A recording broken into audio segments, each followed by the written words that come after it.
Hey guys, welcome back to another Leetcode video. Today we're going to be looking at Leetcode 20, valid parentheses. We're told that we're given a string S containing just the characters, and we're given a bunch of parentheses, and then we have to determine if the input string is valid. And we know that an input string is valid if open brackets must be closed by the same type of brackets, and open brackets must be closed in the correct order. Every closed bracket has a corresponding open bracket of the same type. So for example, this input the string is true because every open bracket has the open bracket has a corresponding closing bracket, and the same for this example. This example here return false because we have one type of bracket, but the second bracket, the closing bracket, it doesn't correspond to the opening bracket, so we return false.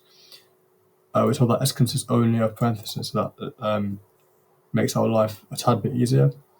So the way we can approach the solution is by mapping every closing parenthesis to an opening parenthesis. And if we come across an opening parenthesis, we can say the last opening parenthesis we came across, does it correspond to that opening parenthesis? If it does, then we can carry on our loop, our iteration. If it doesn't, well, we have the incorrect closing parenthesis. So in that case, we return false. And you can do this with a stack data structure.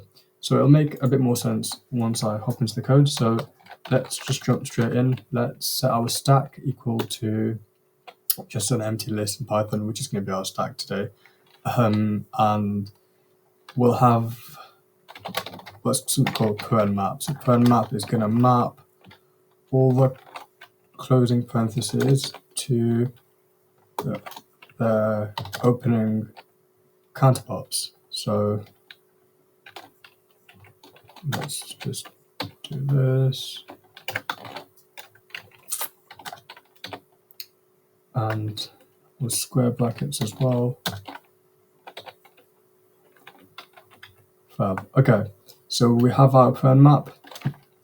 Now we're going to say for char in S, so for every character in our string, we're going to say if our char is in the paren map, well, now we know that we've come to a closing parenthesis, a closing bracket.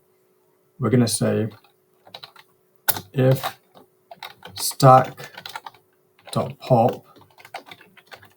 equals, well, actually it does not equal to paren map char.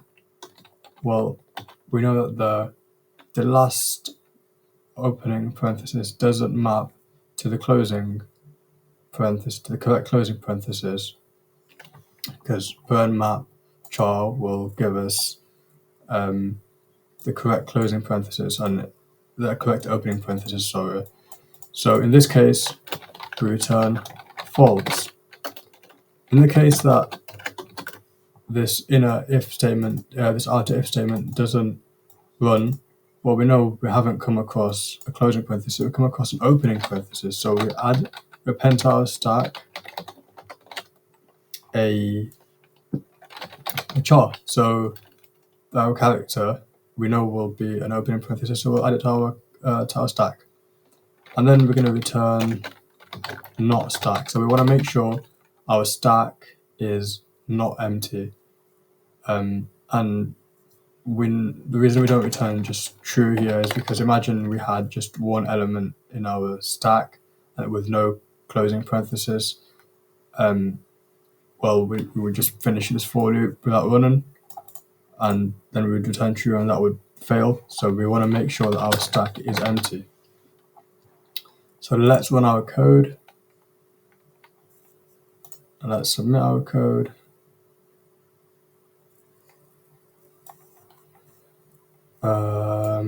Can't pop from empty list. Okay, we need to actually check the stack is empty here as well. So if not stack, let's submit our code. So we need to check that we're not popping from an empty stack. Fabulous. So we pass all 100 test cases in 0 milliseconds, so quite an optimal solution. So in terms of time complexity, we're looking at over O of n time complexity. And in terms of space complexity, it's going to be a constant, so O1 space complexity. So I hope you guys enjoyed this video, and I'll catch you in the next one.